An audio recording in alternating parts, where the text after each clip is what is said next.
মাননীয় speaker, calm down, you'll have your turn if you understand. মাননীয় speaker, আমি তো শুনতাম আওয়ামী লীগ গরিবের সরকার, জনসাধারণের সরকার, ছোটবেলা থেকেই শুনে এসেছি। মাননীয় স্পিকার, এখন দেখি আওয়ামী লীগ ব্যাংকারদের সরকার। কই বাবা? হ্যাঁ, গণতন্ত্র এই সংবিধানে না, গণতন্ত্র হলো মাইন্ডসেটে, চিন্তা চেতনায় গণতন্ত্র থাকতে হবে, তাহলে এই দেশে গণতন্ত্র আসবে। মাননীয় স্পিকার, আমি আর বেশি সময় নিব না, একটা কথা বলি, পলিটিক্সে there is a simple line, that is the straight line.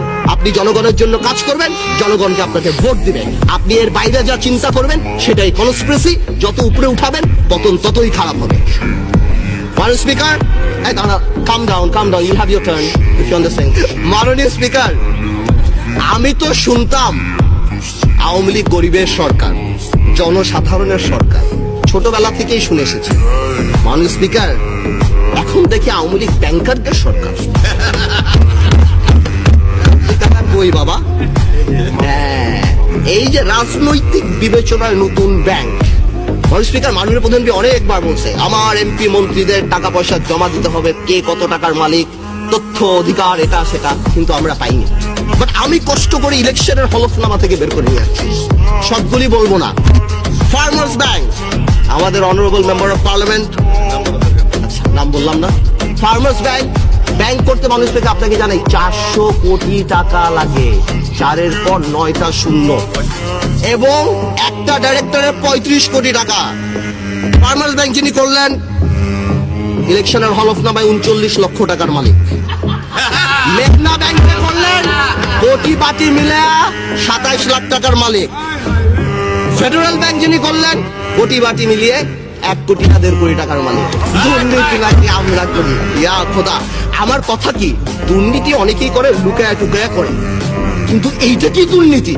খুল্লা দুর্নীতি।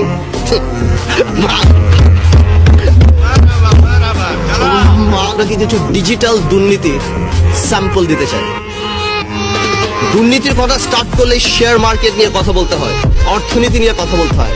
ভয়েস স্পিকার, আজ থেকে ঠিক 1 বছর আগে এখানে দাঁড়িয়ে বলে গিয়েছিলাম দরবেশ তার মুরিদদের কথা শেয়ার মার্কেটে। সেই দরবেশের কথা এখন বাচ্চাও বাংলাদেশে কিন্তু বলতে পারে। সেই দরবেশের বিচার হয় নাই মাননীয় স্পিকার। এছাড়া আরো যত মুরিদ ছিল কারোই বিচার হয়নি। মাননীয় স্পিকার, গতবার তো বলে গিয়েছিলাম শেয়ার মার্কেটে জড়িত কারা ছিল। এখন সময় এসেছে হালকা করে বলার কিভাবে শেয়ার মার্কেটের ঘটনাটা ঘটানো হলো। 2010 সালের সেপ্টেম্বরে সিডিবিএল দেখলেই বোঝা যায় জেড ক্যাটাগরি নামে কোন কোন কোম্পানিগুলি তাদের টাকাগুলি বের করে ফেলেছে। আমার কাছে এখানে 8টা কোম্পানির নাম আছে যারা 1800 কোটি টাকা উঠিয়েছে। এখানে আরো 26টা কোম্পানির নাম আছে যারা 1900 কোটি টাকা উঠিয়েছে। এখানে আরো আছে যারা 2000 কোটি টাকা উঠিয়েছে। মাননীয় স্পিকার, সংসদ বা আমাদের গভর্নমেন্ট থেকে, সরকার থেকে বলা হলো, রেগুলেটর লাগানো হলো, এটা লাগানো হলো, অনেক কিছুই দেখেছি আমরা। পরে আবার সিসিটিভি ক্যামেরাও লাগানো হলো। এই টিভি ক্যামেরাগুলি যদি এই কালপ্রিটদের বাড়ির সামনে লাগানো হতো তাহলে দেখা যেত এই টাকাগুলি কোথায় গিয়েছে। মাননীয় স্পিকার, একটা ইনভেস্টিগেশন কমিটি করা হলো, সেটা রিপোর্ট দেওয়া হলো। অর্থমন্ত্রী সুন্দর করে বললেন, these are mafia, we cannot speak, what a disgrace for the country. যা আমাদের অর্থমন্ত্রী বলে যে দিজ আর মাফিয়া। শেয়ার মার্কেটের আরো কিছু ঘটনা আপনাকে বলতে চাই। কয়েকদিন আগে পেপারে দেখলাম আমাদের বাংলাদেশ ব্যাংকের গভর্নর, কি নাম, ডক্টর আতিশ, তাকে ইন্দিরা গান্ধী অ্যাওয়ার্ড দেওয়া হচ্ছে। তাকে তো ধ্বংসাত্মক অ্যাওয়ার্ড দেওয়া উচিত শেয়ার মার্কেট ধ্বংস করার জন্য। যখন তিনি দেখলেন যে 40% to 30% ইনভেস্টমেন্ট ব্যাংক করে ফেলেছে, তিনি যে বুঝালেন, আগে থেকেই অর্থমন্ত্রী যিনি অন রিপিটেড ফ্যাশন আগেও বলেছে আমি শেয়ার মার্কেট বুঝি না, তাদেরকে নিয়ে শুধুমাত্র ওয়ার্ল্ড ব্যাংক আর IMF কে খুশি করার জন্য, চাকরির শেষে ভবিষ্যতে অন্য চাকরি পাওয়ার জন্য কি বলা হলো, bank must withdraw the money. মাননীয় স্পিকার, 200 কিলোমিটার স্পিডের একটা গাড়ি যদি আপনি হঠাৎ ব্রেক করেন তাহলে কি হবে? যাত্রীরা নিহত হবে। এই বাংলাদেশের ব্যাংকের কিছু ব্যবসায়িক শকুনরা আর তাদের আশেপাশের কিছু ব্যবসায়ীরা এই শেয়ার মার্কেট থেকে টাকাটা নিয়ে আরম্ভ করলো। আমার শেয়ার মার্কেটটা ভেঙে চূর্ণ বিচ্ছিন্ন হয়ে গেল। বাংলাদেশের মিডল ক্লাস ফ্যামিলি ধ্বংস হয়ে গেল। মাননীয় স্পিকার, মাননীয় প্রধানমন্ত্রী উদ্যোগ নিলেন এই দরবেশকে আবার সেই সিটে বসালেন। আমার মনে আছে, আমি ছিলাম না সংসদে, তবে সুরঞ্জিত গুপ্ত সাহেব বলেছিলেন কি জানি, ভূত শস্যের মধ্যে ভূত থাকা।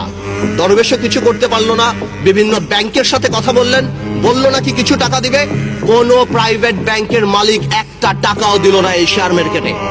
মাননীয় স্পিকার, এমনও দেখা গিয়েছে অনেক ব্যাংকের মালিকরা তারা ডাইরেক্ট ব্রোকারেজ হাউসে এই টাকাটা নিয়ে গিয়েছে। এটা বাংলাদেশের সবচেয়ে বড় করাপশন, এই ইতিহাস হয়ে থাকবে।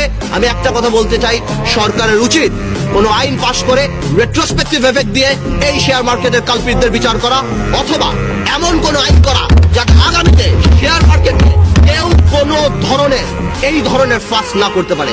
মাননীয় স্পিকার, 1 কোটি লোক রাস্তায় এফেক্টেড। বাংলাদেশের মানুষের কাছে এই হাতে গোনা কয়টা টাকাই তো তাদের সোশ্যাল ইম্প্যাক্ট, তাদের সোশ্যাল রেসপেক্ট। যাদেরকে আপনি দেখেন মাননীয় স্পিকার, রাস্তায় দাঁড়িয়ে শেয়ার মার্কেটের জন্য চিল্লাচিল্লি করছে, তারা কিন্তু সর্বস্ব হারিয়েছে।